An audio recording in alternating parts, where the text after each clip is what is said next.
Acclamer veut dire je t'encourage. Jésus n'a pas besoin d'être encouragé parce qu'il a tout ce qu'il faut pour réaliser ce qu'il a besoin. Mais lorsque nous nous acclamons, nous nous encourageons nous-mêmes. Alléluia. Lorsque nous acclamons, nous nous encourageons nous-mêmes du choix que nous avons fait, celui de suivre Jésus. Amen. Amen. Je réitère, lorsque nous acclamons, nous nous encourageons nous-mêmes du choix que nous avons fait. Alléluia. Amen. Et lorsqu'on acclame, acclamer veut dire aussi je suis fier de toi. Est-ce que tu peux le dire? Je suis fier de toi. C'est pas à moi que tu le dis, c'est à Jésus bien sûr. Amen. Acclamer veut dire je suis fier de toi. Alléluia. Lorsque nous acclamons, c'est une manière pour nous d'honorer Dieu. L'acclamation est une adoration. Alléluia. C'est très important. Gloire soit rendue à Dieu. Je suis très heureux d'être là parmi vous ce matin pour que nous puissions partager la parole de Dieu ensemble. Je crois que vous avez passé une excellente semaine par la grâce du Seigneur. Que le nom de Dieu soit béni. Je suis très heureux en tout cas de savoir que vous soyez présents aujourd'hui. Il est évident que tout ce qui respire loue le Seigneur. Moi, j'ai lu l'Éternel parce que vous respirez. C'est la preuve que vous êtes en vie. Sans plus tarder, je vais nous inviter à lire la parole de Dieu. C'est dans le livre de 2 Rois, chapitre 4. Le texte sera un peu long. J'aurai besoin d'un lecteur. Et par la grâce du Seigneur, nous allons essayer de dénicher quelques vérités qui vont découler de ces textes que nous allons lire ensemble. 2 Rois, chapitre 4, du verset 8 au verset 37. Est-ce que quelqu'un a trouvé? Nous ouvrons tous nos Bibles. 2 Rois, chapitre 4, du verset 8 au verset 37. Vous ouvrez vos Bibles. Nous allons lire ensemble. J'aimerais que nous fassions la lecture ensemble. Nous allons n'allons pas tous lire bien sûr à haute voix. Et j'aimerais que tous ensemble puissions lire. Voilà, vous ouvrez vos smartphones. Et les films, vous faites un dimanche dernier. Vous ouvrez vos Bibles qui sont dans vos smartphones, sur papier. Vous allez lire ensemble avec nous. Amen. Alléluia. Vous y êtes? Un jour, Élisée passait sur Sunem, qui est une ville. Il y avait là une femme de haute condition. Dis avec moi, haute condition.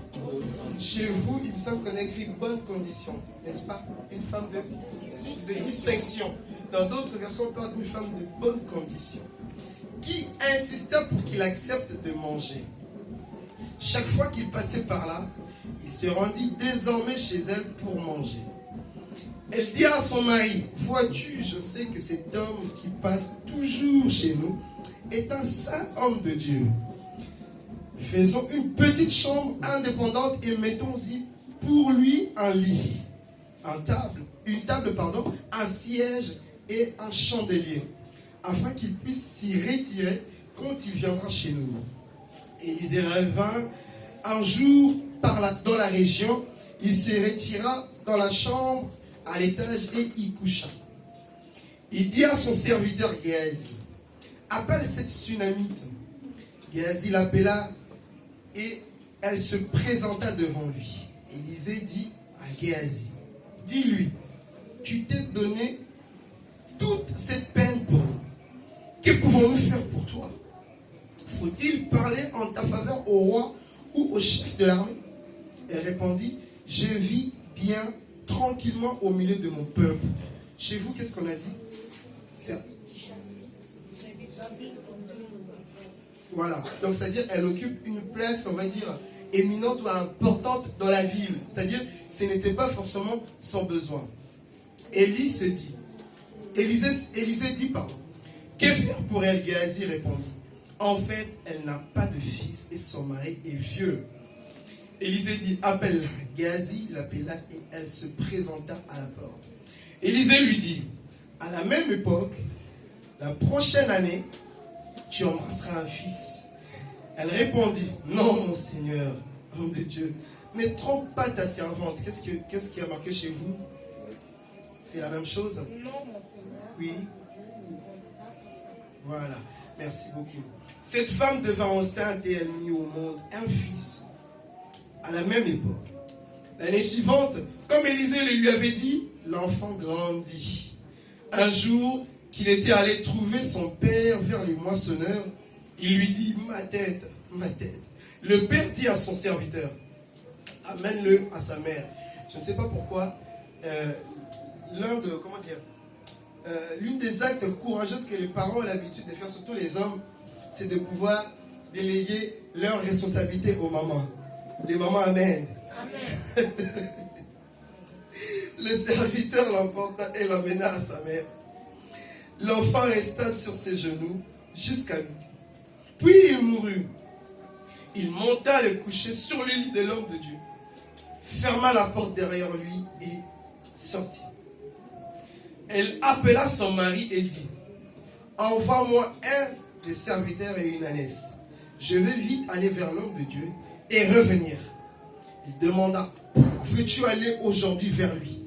Ce n'est ni le début du mois, ni le sabbat. Chez vous, on parle de la fête de la belle lune, n'est-ce pas? Oui. Elle répondit, tout va bien. Tout va bien. Est-ce que tu peux dire avec moi, tout va bien? Tout va bien. Tu peux dire à celui qui est à côté de toi, tout va bien.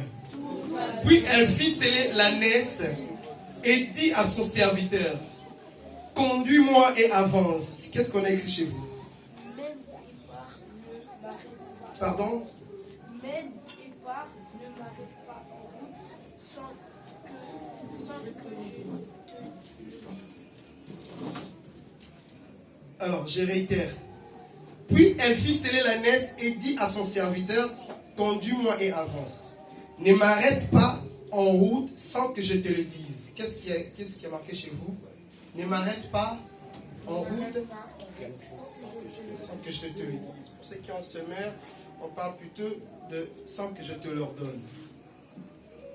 est-ce que tu peux dire à celui qui est encore à côté de toi, ne m'arrête pas en route sans que je te le dise. Quel est celui qui est devant ou derrière, ne m'arrête pas en route sans que je te le dise.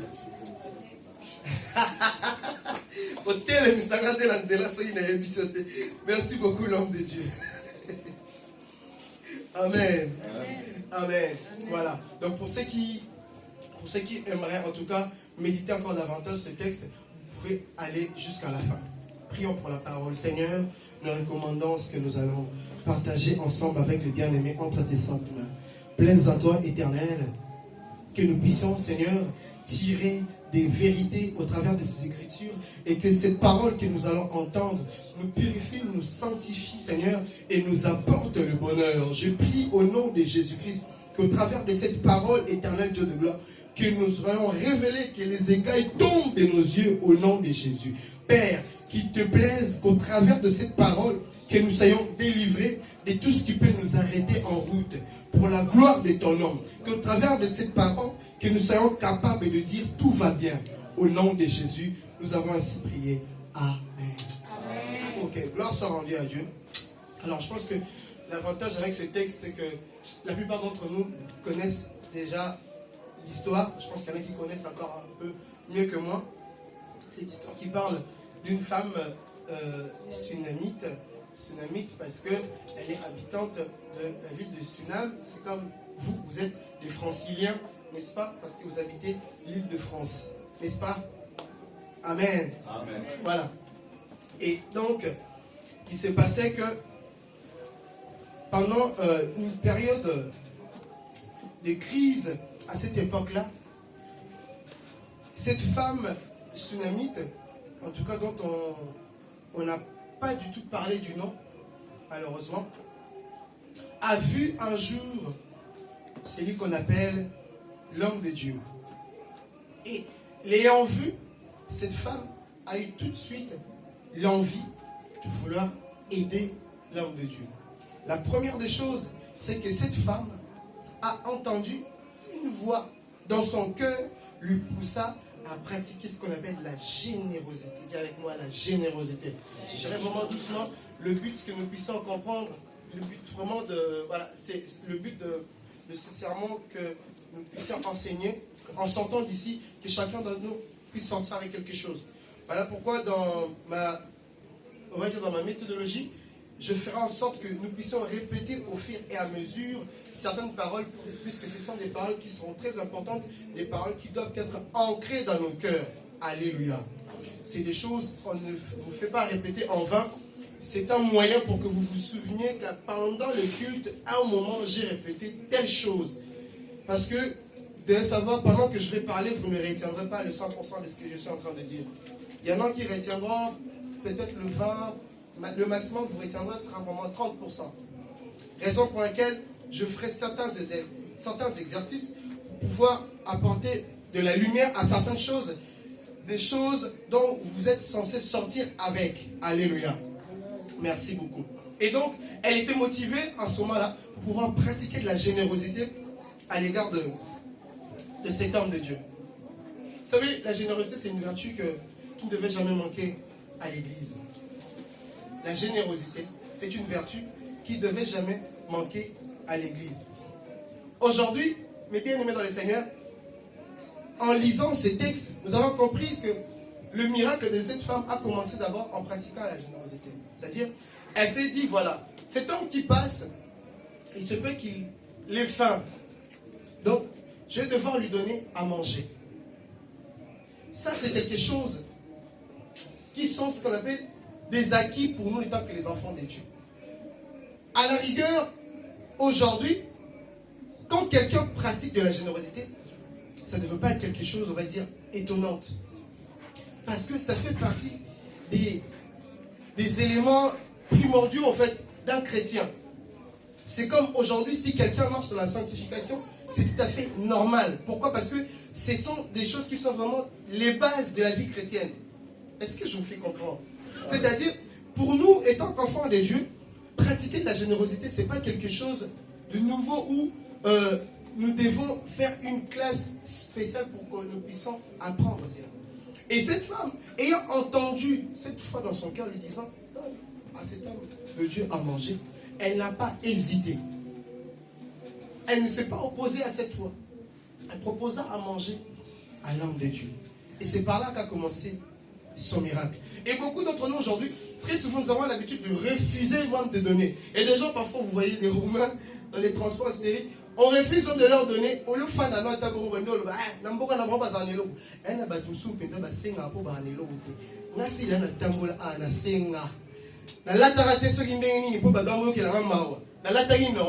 mais est-ce que vous comprenez? C'est-à-dire, toi, quand dans ta tête, tu commences déjà à te dire, lui là, certainement, il doit avoir une maison dans son pays. Mon frère, ma soeur, tu es en train de pécher et tu peux me rater ta bénédiction. Enfin, si tu n'en as pas, tant mieux. Ne donne pas. Tu vois un SDF dans la rue, tu refuses de lui donner à manger des pieds sous prétexte qu'il va aller s'alcooliser avec. Donc, toi, tu donnes aux gens de l'argent et tu veux aussi veiller à ce que les gens feront avec ce que tu leur donnes. Tu peux rater ta bénédiction comme ça. Et beaucoup de chrétiens ne le savent pas. Beaucoup de chrétiens, c'est vraiment un piège sur lequel beaucoup de chrétiens bien aimés dans le Seigneur tombent. Et beaucoup de gens même refusent à donner à ceux qui en ont beaucoup. Sous prétexte que lui, il en a déjà, donc il n'y a pas besoin de le donner. Écoutez, Job disait ceci, j'ai réjoui le cœur du pauvre en faisant qu'on lui donna. Et qu'est-ce qui s'est passé? La bénédiction du pauvre est tombée sur moi, n'est-ce pas? Vous connaissez ce texte. Alléluia. Amen. Vous connaissez ce texte. Bon, si le pauvre a une bénédiction à donner, à plus forte raison, c'est lui qui a la richesse. Est-ce que vous comprenez? Il y a des choses qui existent déjà quelque part, mais il faut aller les chercher. Si tu as besoin d'argent, il faut donner de l'argent. Si tu veux l'onction, prie beaucoup. Avec la prière, tu n'auras pas d'argent, tu auras l'onction. Ça, c'est sûr. Mais si tu veux de l'argent, il faut s'aimer. Je le répète encore bien parce que ça fait rire à mon frère. Je disais ceci. Si tu veux de l'argent, sème de l'argent. Si tu veux l'onction, prie beaucoup. Tu veux être intelligent, lis beaucoup. Pas que la Bible. Des livres de grammaire, etc. Tu améliores ton vocabulaire. Mais si tu pries beaucoup et que tu ne sèmes pas l'argent, tu auras l'onction, mais sans argent. Tu seras comme cet homme de Dieu qui est mort, toujours dans la Bible, qui est mort, mais tout en laissant des dettes. Dans mon écoute. J'avance. Alléluia. C'est très important, mes frères et sœurs. Tu ne peux pas, j'ai réitéré encore, surtout pour ceux qui disent, lui, je ne peux pas le donner parce qu'il en a déjà. Mon frère, si lui, il en a, justement, donne-lui pour que tu puisses obtenir ce qu'il a. Je réitère encore. S'il en a, justement, donne-le lui parce que ça te donnera ce qu'il a. Je suis pour le fait que nous puissions aider les plus démunis. Mais Jésus est clair. Les pauvres, il y en aura toujours. Même, vous savez que toutes les richesses qui sont sur la terre, sous le sol, pardon, ou sous la terre, si nous les prenons et que nous en faisons bon usage, eh bien, nous aurons la capacité de pouvoir finir la famine sur la terre. C'est possible, mais ça n'arrivera pas. Parce que, vouloir ou pas, il y aura toujours les pauvres au milieu de nous. Même si tu crées des ONG et des ONG, les pauvres, il y en aura toujours. Alléluia. C'est pourquoi il est très important. Étant qu'un enfant de Dieu, tu dois être une personne très révélée. Savoir saisir des opportunités. Savoir saisir quoi? Des opportunités. Cette dame a eu la capacité d'identifier. Au-delà de lui donner à manger, elle va dire à son mari, au-delà de lui donner à manger, nous allons le construire, nous allons donner le luxe, parce qu'à cette époque-là, les gens s'asseyaient par terre. Voyez-vous? Donc c'était un peu compliqué. Et cette femme a pris la résolution d'offrir à l'homme de Dieu le luxe, de lui donner une lampe qu'il y avait uniquement une seule dans chaque maison. Et bien elle offre à l'homme de Dieu la lampe. Elle lui donne un lit, une chaise ou un siège, comme vous voulez. Vous comprenez? C'est-à-dire, elle lui donne, elle constate le besoin qui était dans l'homme de Dieu. Elle se dit, tiens, nous allons le faire. Et ça, ce sont des choses que les enfants de Dieu devaient avoir. La Bible nous dit ceci. Comment veux-tu aimer Dieu que tu ne vois pas? Si tu ne sais pas aimer ton prochain, c'est lui que tu peux voir. Jésus a dit aux disciples, je suis resté avec vous. Vous m'avez mis vite. J'ai eu faim, vous ne m'avez pas donné à manger. J'ai eu soif, vous ne m'avez pas donné à boire. Il ne parlait pas de lui-même, parce qu'il se posait des questions. Mais comment ça se fait? Nous sommes restés avec toi, nous t'avons donné tout ça. Il ne parlait pas de lui-même, mais il parlait des personnes avec qui il restait. Des gens avec qui tu habites, bien aimé dans le Seigneur. Il est très important qu'à l'église, qu'un enfant de Dieu soit capable d'identifier ce qui manque chez Dieu en le voyant au travers d'un enfant de Dieu. Parce que tu dois savoir une chose. Ça va dans le besoin des hommes, des humains. Si un homme de Dieu devient riche, c'est normal. Oui, parce que ça fait partie des promesses que Dieu lui a données, pardon. Ne te dis pas que, parce qu'on appelle si on va nous calculer déjà pour ça que le lot a combien. Wana est talioté. Identifie le besoin de Dieu chez les hommes, pratique de la générosité. Ici à l'église, nous pouvons voir un frère ou une sœur qui manque quelque chose. Ce n'est pas un élément où ça doit pas devenir un sujet de moquerie où 2-3 personnes se réunissent pour aller en parler quelque part. T'as vu, celui-là, il a répété une chemise, 2 chemises, ainsi de suite. Non. À l'église, on devait retrouver des gens capables de dire nous tous avons répété le romi. Est-ce que nous avons sommé au lieu que nous avons bêté nous solo. Alléluia. Est-ce que nous avons mabé? Amen. C'est très important. Cette femme a eu la capacité d'identifier le besoin de Dieu. Elle l'a vu où? Auprès d'un être humain. Des fois, tu passes, il y a des moments où Dieu est en train de te montrer ce que tu dois faire pour que tu sois béni, mais c'est toi qui ne comprends pas. C'est toi qui ne comprends pas. Et cette femme, au-delà de ça, c'était une femme révélée. Pourquoi? Parce que tout simplement, elle a eu la capacité de constater que cet homme-là était un saint de Dieu. Lorsque vous lisez le livre de Genèse, chapitre 18, verset 2, vous voyez, vous verrez que la parole de Dieu nous parle de ces 3 hommes qui avançaient, qui passaient devant chez Abraham. Mais qu'est-ce qui s'est passé? Si vous lisez le livre de... Si vous lisez plutôt la Bible, la version Louis II, vous verrez qu'il y a une faute d'orthographe. Il y avait 3 personnes, mais l'article a été mis au singulier. On parle de mon serviteur alors qu'il y avait 3 personnes. Sur d'autres versions, on essaie de corriger, mais ce n'était pas une faute d'orthographe. C'est parce que parmi eux, il a eu la capacité de voir Dieu au milieu d'eux. Et tant qu'enfant de Dieu, tu dois être capable d'être révélé et de comprendre que ça, c'est Dieu qui me demande de le faire et je le fais et je suis béni. Amen. Amen. Alléluia. Amen. Très important.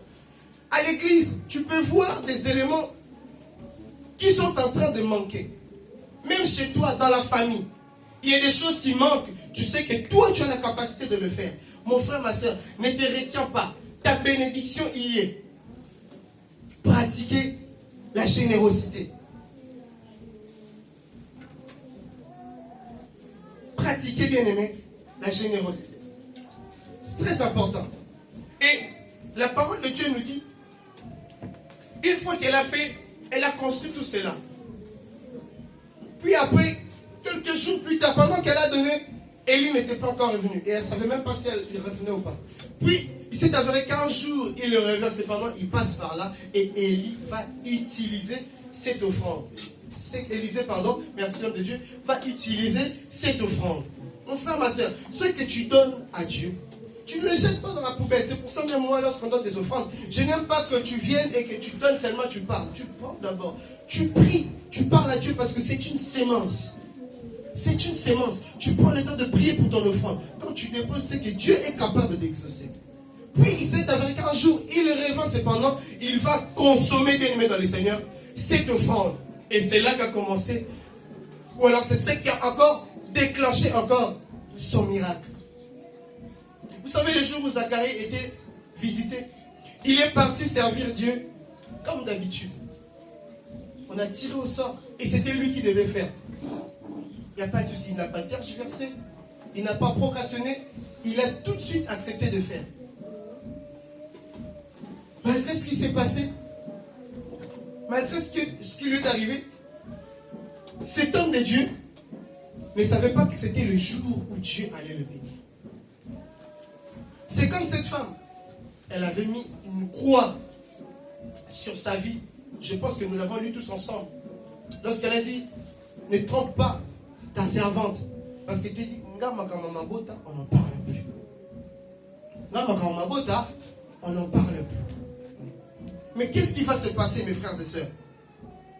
Zacharie, acceptant de servir, comme d'habitude, il ne savait pas que c'était ce jour-là qu'il allait être béni. C'est comme ce que toi tu fais tous les jours. Lorsque tu fais du bien, continue à le faire, frères et sœurs. Quand tu pries, tes prières ne se volatilisent pas. Tes prières vont quelque part. Il y aura un jour où tes prières seront exaucées. Il y aura un jour où ton offrande sera agréée. Et ma prière est que ce matin, que ton offrande, que ta prière soit agréée. C'est-à-dire ce que tu donnes à Dieu, que l'Éternel soit capable de le prendre. C'est très important, bien aimé dans le Seigneur.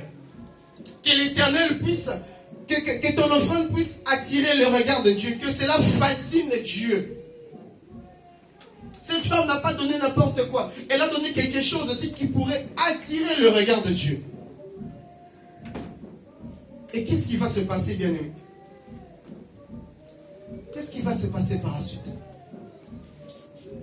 L'homme de Dieu, touché par cette action, touché par cet acte, va commencer à se poser des questions. Qu'est-ce qu'on peut donner à cette personne? Qu'est-ce qu'on peut donner à cette femme? Mon frère, ma soeur, quand tu viens ici et que tu penses à Dieu, David a dit, je suis pauvre et indigent, mais l'Éternel pense à moi.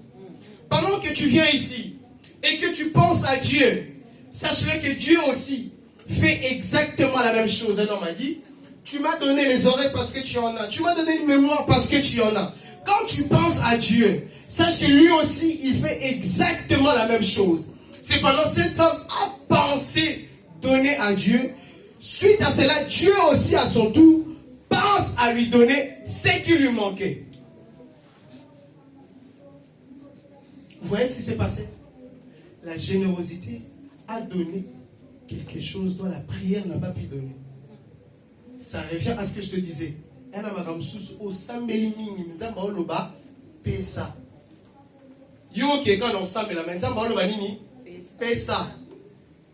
Alléluia.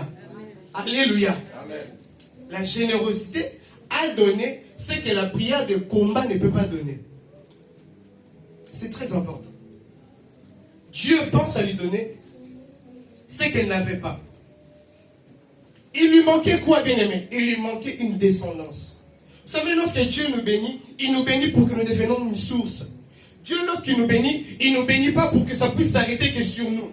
L'objectif est que cela se perpétue, se pérennise, que cela aille de lieu en lieu. Lorsque Dieu nous bénit, l'objectif est que cela aille jusqu'à la 1000e génération.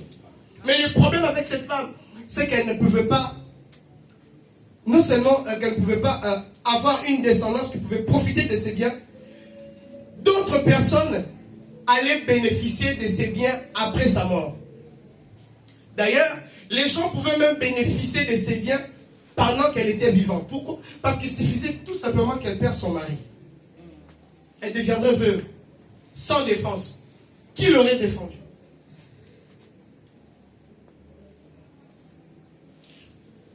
Et elle ne comprenait pas. Elle pensait qu'elle était vraiment une femme de bonne condition. Chez vous, il y a marqué quoi? Haute distinction. Tu es une femme de haute distinction, mais ta vie n'est pas garantie. Ce que tu as aujourd'hui n'est pas du tout garanti. Tu peux le perdre comme ça. N'est-ce pas qu'elle a dit elle-même, elle a dit que mon mari est comment? Vieux. Il s'approchait de la mort.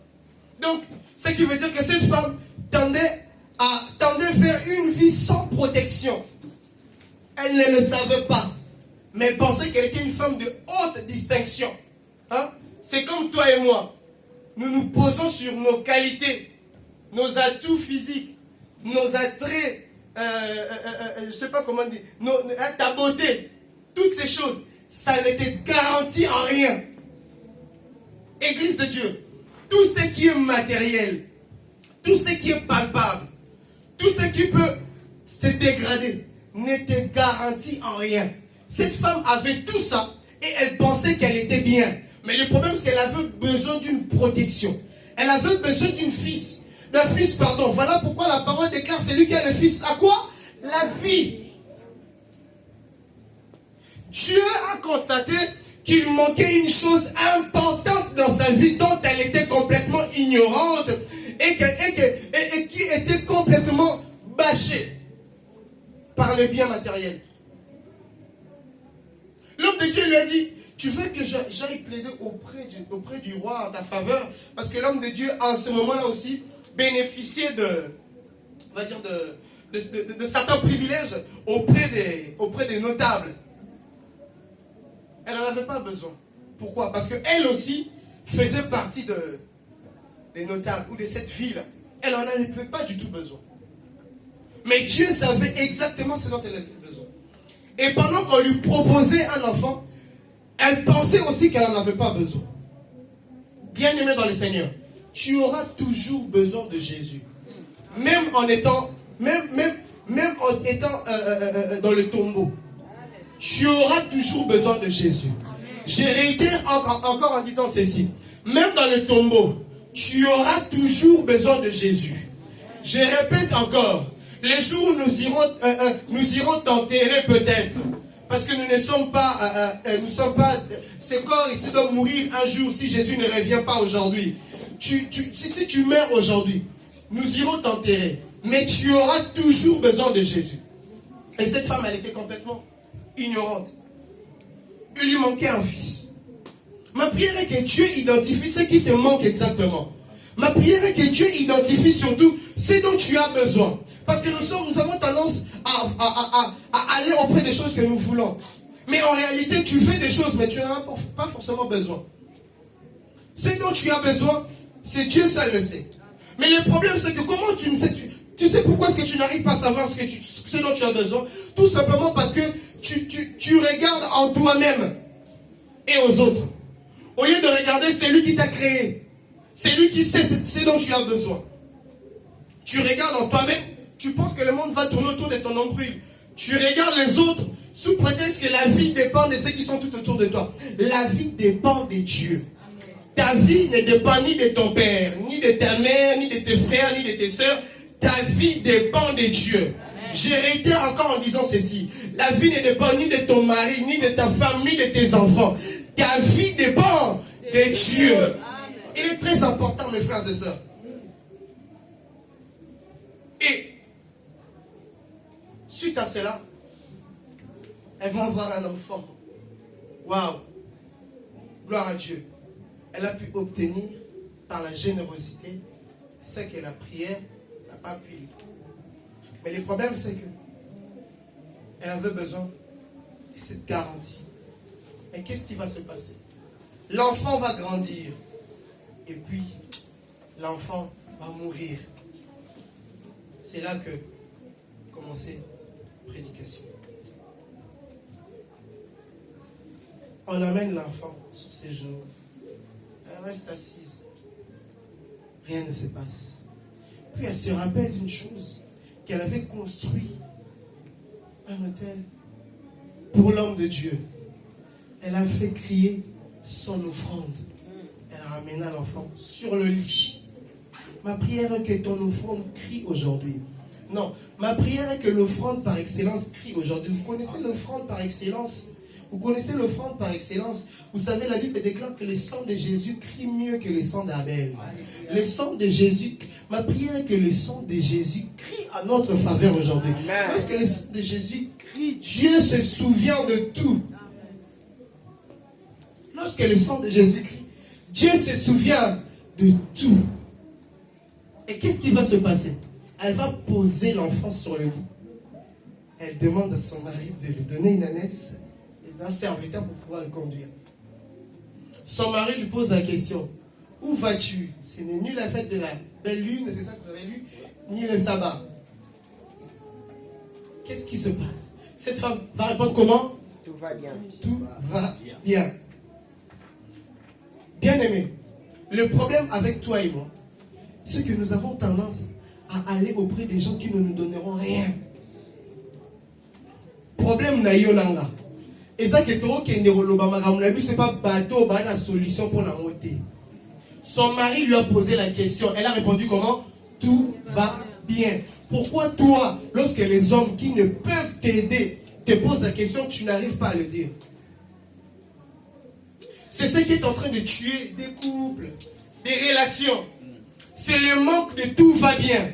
Cette capacité à se taire et savoir identifier la personne vers qui on doit parler. La Bible déclare, confiez-vous à mes serviteurs. Toi, tu ne veux pas parler aux hommes de Dieu, tu préfères parler à tes amis qui finiront par calomnier tes problèmes.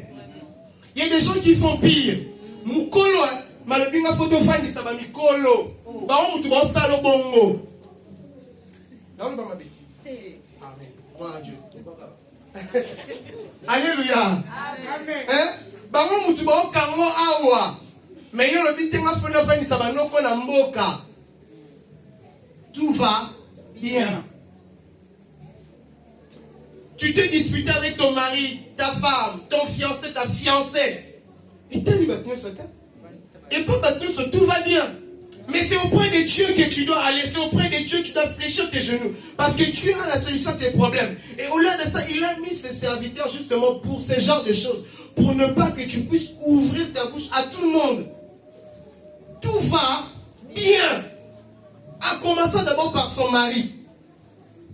C'est lui qui est le plus proche. Elle a identifié que son mari n'avait pas la solution à ce problème. Il y a des choses dont ta femme, ni les amis, puisqu'ils n'en ont pas la solution, ils n'ont pas à le savoir. Ils n'ont pas à le savoir. Makamuna bino eteli bino eza ya bino. Église numéro yeba moté. Surtout que l'église mobimba te mdero peso solution. Osoyina pasteur, histoire ici la raté. Et s'il te sougne dans ma bonne ligne, à souligner, est-ce que tu peux acclamer Jésus? Tout va bien. Son mari lui dit, ce n'est ni la fête de la belle lune, ni le sabbat. Tu n'es pas obligé seulement d'attendre que lorsque tu as un problème, que tu viennes le sabbat ou le jour de la belle lune. Ici, nous prions le mercredi et dimanche. Mais tu as le lundi, mardi, jeudi, vendredi, samedi, dimanche, samedi plutôt chez toi à la maison. Il y a des problèmes où il ne faut pas attendre le dimanche pour venir les déposer ici. Cette femme n'a pas attendu le sabbat ou la belle lune. Tout de suite, elle a pris l'initiative de chercher la face de Dieu. Ma prière est que tu aies cette capacité de comprendre que ça, c'est le moment de chercher Dieu. Les me déclarent chercher-le au moment opportun. Mais c'est quand le moment opportun? C'est quand le moment opportun? C'est tout le temps. Parce qu'il écoute tout le temps. Moi, tu peux m'appeler, je peux être absent, je peux travailler. L'homme de Dieu peut être occupé, mais Dieu n'est jamais occupé. 24 heures sur 24, 7 jours sur 7, opérationnel. Le numéro de Jésus, et quand tu as répondu, tu es dans WhatsApp, toujours en ligne. Numéro, c'est ça là partout. Même la sœur Maï, Jonas, ça et ça là partout. Même la sœur Mabélé et continue à ça. N'est-ce pas que Jésus est ressuscité? Amen. Alléluia. Amen. C'est très important, mes frères et sœurs. Elle n'a pas attendu un programme spécial. Elle n'a pas attendu, comment nous appelons, notre soirée de vainqueur. Amen. Elle n'a pas attendu le mercredi. Elle n'a pas attendu le dimanche. À l'instant même, elle a commencé à chercher la face de Dieu. Et une chose encore, parce que cette femme connaissait l'adresse de Dieu. Cette femme, elle connaissait l'adresse de l'homme de Dieu. C'est comme toi et moi. Nous connaissons exactement l'adresse de Dieu. Il est très important, bien aimé dans le Seigneur, de savoir où trouver Dieu. Les Bénécaches, ils se laissent trouver. Les Bénécaches, si vous me cherchez, je me laisserai trouver. Il ne s'est pas caché. Lorsqu'il déclare qu'il y a un Dieu qui se cache, en réalité, ce n'est pas qu'il ne veut pas se voir. C'est qu'il se retrouve quelque part. Mais il faut que les hommes fassent cet exercice de le chercher. Il suffit juste que tu prennes la résolution de chercher Dieu. Crois-moi, il se laisse trouver. N'est-ce pas que demander, on vous donne? On ne donnera qu'à celui qui demandera. Il faut qu'il ait cette démarche-là. Il faut que tu aies cette soif de Dieu. Il y a des gens qui n'ont jamais eu cette soif-là. Tu n'as jamais cette soif-là, soif de Dieu. Des fois, tu es là comme ça, j'ai vraiment envie de prier. Est-ce que ça t'arrive d'avoir ce genre d'envie de prier? Cette envie de prier, j'ai envie d'adorer Dieu. Je ne sais pas pourquoi. Mais je sens que j'ai envie de prier. Il faut que la démarche commence par là. Cette femme a pris la résolution d'aller chercher Dieu. Et elle connaissait l'adresse, bien-aimée dans le Seigneur. Elle connaissait l'adresse de l'homme de Dieu. Dieu, on le cherche par des jeûnes et prières, par des moments de sacrifice. Ce sont des moyens qui permettent de chercher la face de Dieu. Des programmes personnels. C'est ce qui permet de pouvoir rencontrer Dieu. Une vie de prière intense. Cette conscience-là de l'existence de Dieu ne doit pas nous échapper, même pas une seule seconde. Tu sais, des fois, quand tu es dans le supermarché, tu sais pourquoi tu parles mal aux gens? Tu sais pourquoi tu ne respectes pas la caissière? C'est parce que pendant ce temps-là, tu penses que Dieu est à l'église. Tu sais pourquoi tu as cette facilité de parler avec arrogance? Tu sais pourquoi est-ce que tu as la facilité de dire des grossièretés de ta bouche? C'est parce que il y a des moments où tu te dis que Dieu est à l'église. Des fois même tu les laisses à la maison.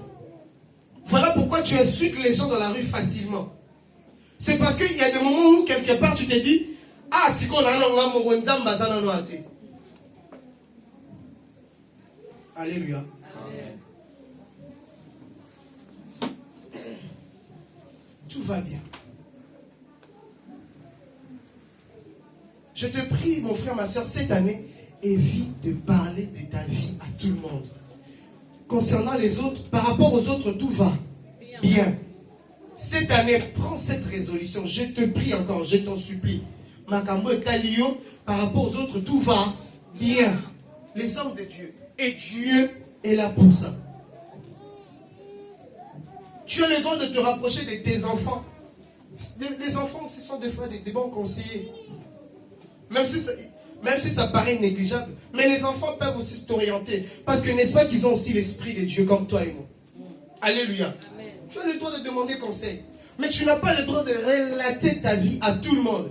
Par rapport à tout le monde, on a dit quoi? Tout va bien. C'est très important.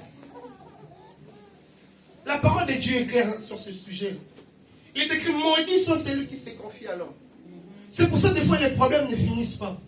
C'est parce que les hommes ne cessent d'aller se confier d'homme à homme.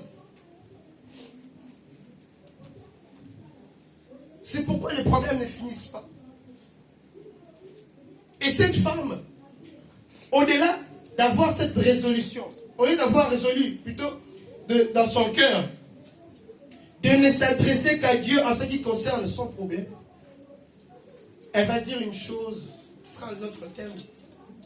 Elle dit à son serviteur, ne m'arrête pas en route. Est-ce que tu peux redire encore à ton frère, ta soeur, ne m'arrête pas en route. Ne m'arrête pas en route. Cette année que personne t'arrête en route. Écoute, mon frère, ma soeur, tu dois être déterminé. Pour cette année, le but que tu as raté l'année dernière, cette année ne rate pas. Amen. Tu sais pourquoi tu le rates? Parce que tu t'es arrêté en route. Des fois, vous savez, il y a des embouteillages sur l'autoroute. Vous savez pourquoi? Parce que les gens s'arrêtent pour regarder. Ils n'ont aucune solution. Ce n'est pas des pompiers, ce n'est pas le SAMU, ils sont ni la police, mais ils veulent s'arrêter comme s'ils allaient aider. C'est ça qui crée les embouteillages. Les embouteillages de ta vie aussi, c'est exactement la même chose. C'est parce que tu t'arrêtes en route. Cet homme a dit, ne m'arrête pas en route. Cette année, que ton mari, que ta femme ne t'arrête pas en route. Que tes enfants ne t'arrêtent pas en route. Que tes parents ne t'arrêtent pas en route. Que ton mari, ta femme, ton fiancé, ta fiancée ne t'arrêtent pas en route. Que tes amis ne t'arrêtent pas en route. Que tes collègues, ton travail, les papiers ne doivent pas t'arrêter en route. Si tu n'en as pas, tu peux toujours faire des grandes choses. Yes. N'attendez pas certaines choses. Cette année, nous n'allons pas nous arrêter en route. En tout cas, tous les projets dont nous avons pour cette église, nous n'allons pas nous arrêter en route. Peu importe ce que nous allons voir sur notre parcours, nous n'allons pas nous arrêter. Nous continuerons parce que nous sommes déterminés à atteindre notre objectif. Alléluia. Ne t'arrête pas en route, mon frère, ma soeur, s'il te plaît. Apôtre Paul pose une question. Vous qui courez si bien, mais qui vous a arrêté? Tu as pris les bonnes résolutions de faire une bonne chose. Mais qu'est-ce qui t'a empêché? Nous voulons écouter. C'est avec fardeau que je dis ces choses. Ma prière est que le Seigneur nous fasse grâce et que l'Église grandisse. Et que nous puissions atteindre les buts dont nous nous sommes assignés. Ce n'est pas normal pour ne pas rester sur des banalités et des choses qui sont complètement immatures. Tu t'es assigné de faire des grandes choses. Pour des petites choses, tu vas vraiment rater le ciel. Tu te rends compte? Combien de mariages sont détruits parce que l'homme s'est arrêté en route. Et des endroits où on s'arrête pas, si tu regardes, ça va t'attirer, tu vas y aller, ça y est, c'est fini. Et des fiançailles qui s'arrêtent parce que quelque part, certains s'est arrêté en route. Tu peux t'arrêter en route et commencer à te regarder même toi-même. Ok, moi, mais Mathieu, on va la voir dans le moment là. On va nous quand ça l'aura, on t'a peu maintenant mérité au thé. Alléluia. C'est très important. Il y a une limite à néo, bah tu vas quatre à la nanzela. Elle dit bien. Nanéo, au quatre à la nanzela. Allez. Tu obéis le processus comme Mukanda tout en ayant la conviction que ça peut avancer. Les autres, ça n'a pas marché. Moi, ça va marcher. Amen. Si les autres ont attendu plusieurs années, moi, je l'aurai. Par la même procédure. Mais moi, à mon tour, je l'aurai. Je ne m'arrêterai pas en route. Ne t'arrête pas en route, s'il te plaît. Amen. Ce projet-là que tu as conçu, fais-le bien, mon frère, ma soeur. L'apôtre Paul était clair là-dessus. Vous qui courez si bien, tu as pris la résolution de servir Dieu. Qu'est-ce qui t'a fait arrêter? Il y a des gens qui ne sont pas arrêtés, mais qui ont reculé même. Qu'est-ce qui t'a fait arrêter? Qu'est-ce qui t'a fait faire marche en arrière? Pourquoi? Ça fait tellement mal au cœur quand on voit des rétrogrades dans la vie chrétienne. Parce que nous savons que les rétrogrades, ils sont difficiles à gagner. Vous savez, il faut que nous ayons cette année cette dimension de la détermination. Nous allons faire abnégation, abstraction de tout, surtout tout ce qui est banal. Mais il y a des choses aussi bien aimées dans le Seigneur qui peuvent te faire arrêter en route même toi-même. Ton caractère.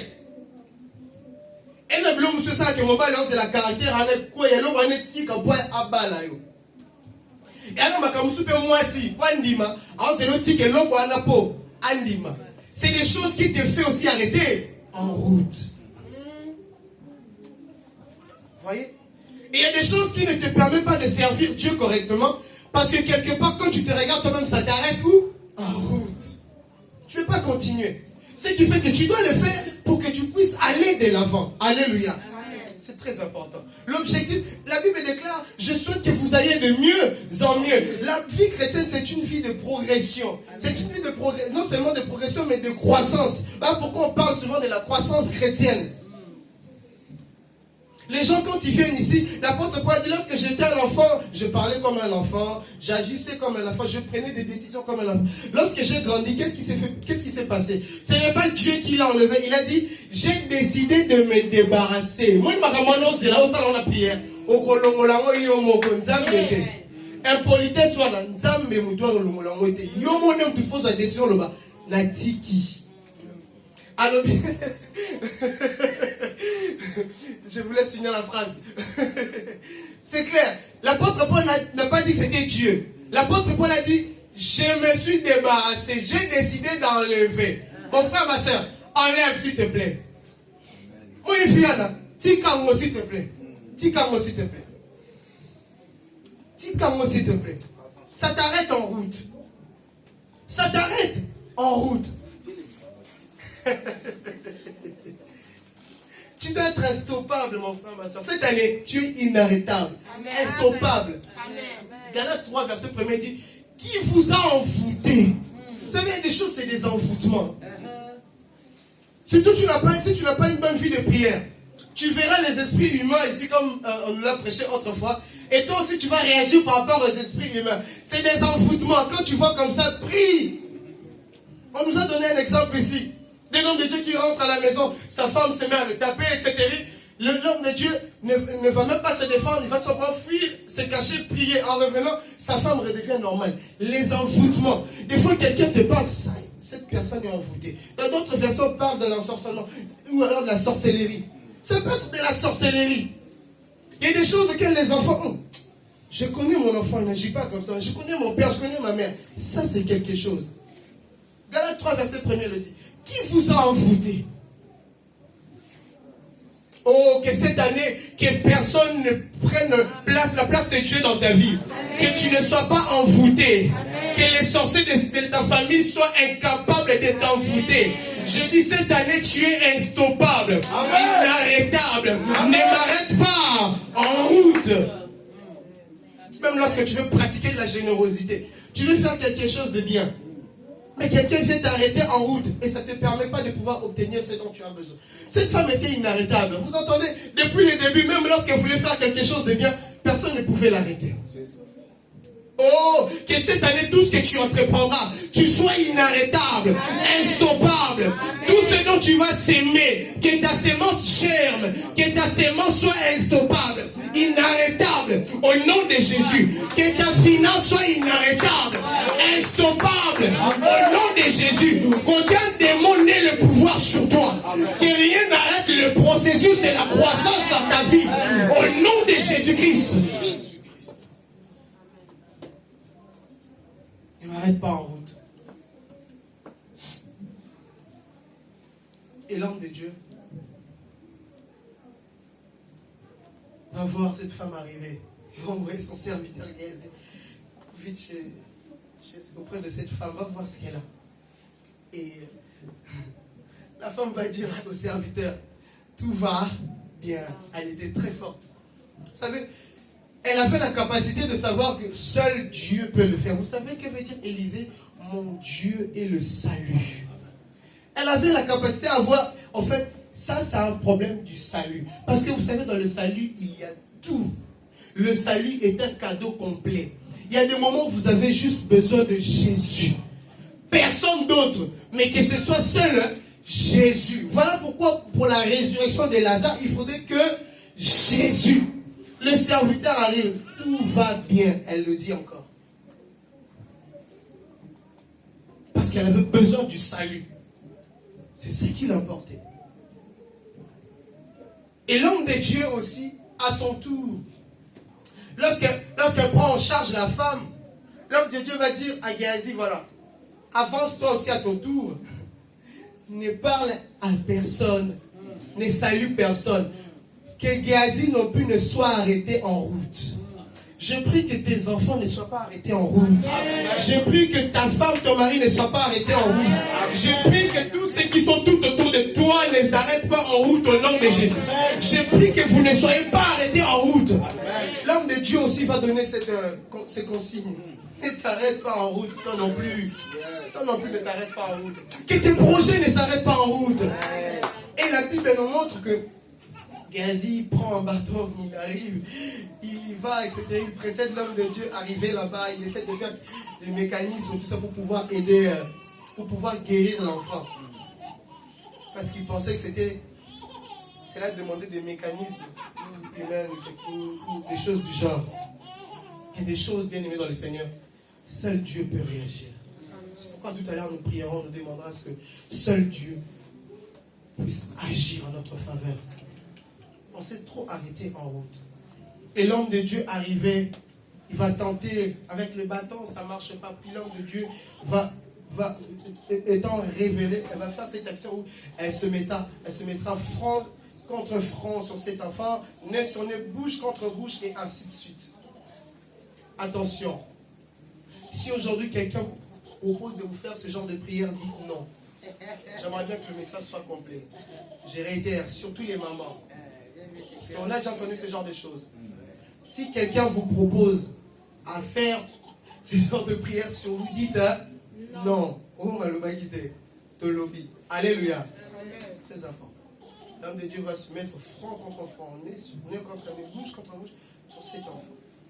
Et la Bible déclare que la chaleur de l'homme de Dieu est rentrée dans l'enfant. Et l'enfant a commencé à réagir à la première des choses. Et puis ensuite, il s'élève, va faire marche arrière. Pourquoi il se pose sur lui? Vous savez, en ce qui concerne notre salut, il a fallu qu'il y ait notre semblable. Mais le problème, c'est que Dieu n'est pas notre semblable. Dieu est Dieu. Il fallait qu'un homme puisse mourir. Cependant, Dieu s'est fait chair. Et il a pris notre place. Voilà pourquoi cet homme, c'était une manière de donner sa vie. Parce qu'Élisée veut dire, mon Dieu est quoi? Le salut. C'est lui qui est le salut, a donné sa vie. Voilà pourquoi il devait donner sa vie pour que celui-ci reçoive la vie. Est-ce que quelqu'un a compris? Amen. Voilà pourquoi, en ce qui concerne ce qui est mort en toi, tu dois savoir une chose, c'est que quelqu'un un jour à la croix de Golgotha a donné la vie afin que tu sois ressuscité. Tu n'as pas compris. Je disais ceci, en ce qui concerne ta vie, ce qui est mort en toi aujourd'hui peut connaître la résurrection. Pourquoi? Parce que c'est déjà fait. Il y a déjà quelqu'un qui a donné sa vie pour toi. Il y a déjà quelqu'un qui t'a donné sa vie. La Bible déclare, il n'y a pas un bon ami, c'est celui qui est capable de donner sa vie. C'est ce que Jésus a fait. Il t'a donné sa vie pour que tu reçoives la liberté. N'est-ce pas qu'il est écrit, c'est pour la liberté qu'il nous a affranchis. Il nous a donné sa vie. Les voleurs ne viennent que pour dérober et détruire. Mais le bon berger vient faire quoi? Pour donner la vie. Non seulement la vie, mais la vie comment? En abondance. Oh, que tu ne reçois pas seulement la vie comme tout le monde. Reçois la vie en abondance. Ne reçois pas la vie comme tout le monde. Reçois la vie en abondance. Parce que tu es un enfant de Dieu. Reçois la vie avec le surplus. On comprend le thème.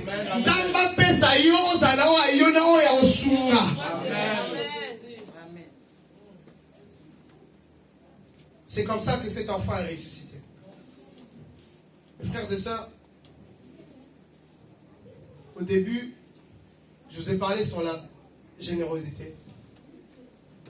Je vous ai parlé sur le fait comment, par la générosité, on peut déclencher son miracle. Et ayant la générosité, je vous ai parlé sur la détermination. Lorsqu'on est déterminé,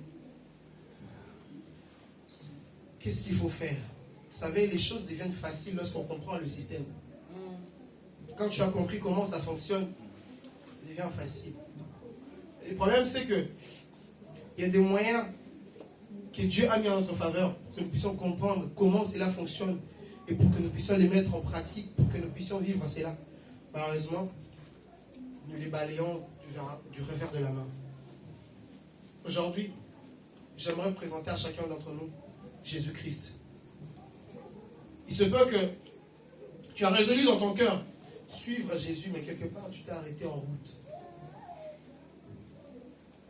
Aujourd'hui, j'aimerais que de là où tu es, tu baisses tout simplement ta tête. Que nous puissions prier Jésus. L'homme de Dieu a vu cette femme et il a dit, certainement Dieu me l'avait caché. Parce que Géasi a vu cette femme complètement meurtrie, en train de pleurer. Géasi a voulu l'arrêter et l'homme de Dieu a dit, oh, laisse-la, tu ne vois pas qu'elle a de l'amertume. Et au-delà de ça, l'homme de Dieu a dit, mais Dieu me l'a caché. Je ne sais pas ce que Dieu t'a caché aujourd'hui, mais il est capable de te révéler. Je ne sais pas ce que Dieu a caché à ses serviteurs aujourd'hui, mais Dieu est capable de révéler cela. Là où tu es, tu vas tout simplement baisser ta tête, commence à dire merci à Dieu pour sa parole, pour sa grâce. Élève ta voix, prie le Seigneur. Est-ce que tu peux commencer à prier? Seigneur, merci. Merci pour cette parole que nous avons entendue ce matin. Te rendons grâce, toi qui as jugé par ton amour nous faire du bien aujourd'hui. Nous savons que la vie aujourd'hui, au-delà de la réussite personnelle, collective, au-delà de l'épanouissement que nous pouvons avoir ici, il existe encore une dimension dont nous avons besoin, mais cette dimension se trouve qu'en lui. Tu peux commencer à désirer Dieu. Commence à dire, Seigneur Jésus, j'ai besoin de toi, j'ai besoin de toi. Est-ce que tu peux commencer à prier? Élève ta voix s'il te plaît, prie le Seigneur. Dis à Dieu, Seigneur, j'ai besoin de toi. J'ai besoin de toi. Élève ta voix, prie le Seigneur s'il te plaît. Je ne sais pas dans quel domaine tu as besoin de la grâce de Dieu, de l'intervention de Dieu. Mais chose est sûre, il est capable de répondre. Il est capable de répondre, il est capable d'agir. La Bible déclare